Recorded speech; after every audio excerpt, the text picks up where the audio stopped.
औलाद की तरबियत करने के ना दो तरीके होते हैं। एक तरीका तो ये होता है कि आप लेक्चर देते रहें, हर मर्तबा उनको कहते रहें कि भाई नमाज पढ़ो, कुरान पढ़ो, या अच्छे लोगों में उठा बैठा करो, ये गलत काम नहीं करो बेटा, झूठ नहीं बोलो। ये है लेक्चर, ये है जुबान से आप कहना।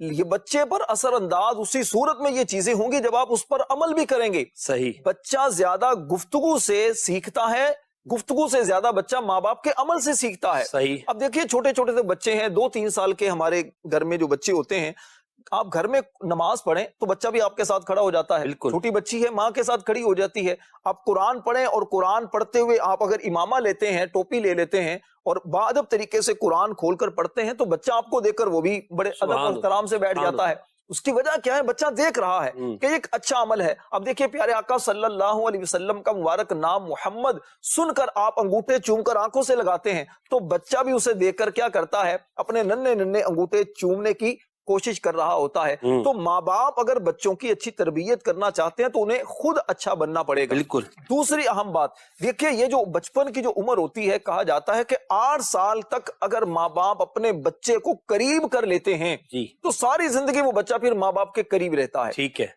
अगर माँ बाप अपने बच्चों के सामने ही मोबाइल ज्यादा इस्तेमाल करें, बच्चों के सामने ही फिल्में देखें, गाने सुने, बच्चों के सामने ही गाली गलौज से काम लें, आपस में लड़ाई झगड़ा करें, तो बच्चे की तरबियत में यही चीजें आती हैं। तीसरी बात मोहसिन भाई ये है कि देखिए ये जो उम्र है ना, ये बिल्कुल छोटी उम्र है।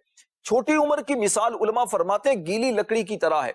गीली लकड़ी को जिस तरफ भी आप मोड़ेंगे ना तो गीली लकड़ी उसी तरह हो जाएगी। लेकिन जब कुछ अरसा गुजरे तो लकड़ी जब खुश्क हो जाए तो अब उसे मोड़ना चाहें तो फिर वो टूट जाती है। तो छोटी उम्र में बच्चे को जिस अंदाज से आप तरबियती माहौल में ढालना चाहते हैं बच्चा ढल जाएगा। सही। चौथी बात मोहसिन भाई इसमें यह है कि देखिए छोटे बच्चे जो होते हैं ना, छोटे बच्चों का जहन एक बिल्कुल साफ व्हाइट बोर्ड की तरह है। जी बिल्कुल। आप जो कुछ लिखेंगे वो लिखा जाएगा। सही। जो चीजें इसके जहन में डालते चले जाएंगे तो बच्चे के जहन में आती चली जाएंगी और ये नक्श हो जाएंगी और इंशाअल्लाह फिर इसका असर आखिर तक पड़ेगा। अब देखिए बचपन की बातें मोहसिन भाई आज तक आपको और मुझे याद होंगी। बिल्कुल याद रहती। हमारी अव्वल दुवम क्लास की जो बातें हैं ना हमें आज तक याद होंगी, लेकिन उसके बाद जो हमने जितना भी पढ़ा है हो सकता है वो स्कूल कॉलेज यूनिवर्सिटी के दौर याद ना रहे हों।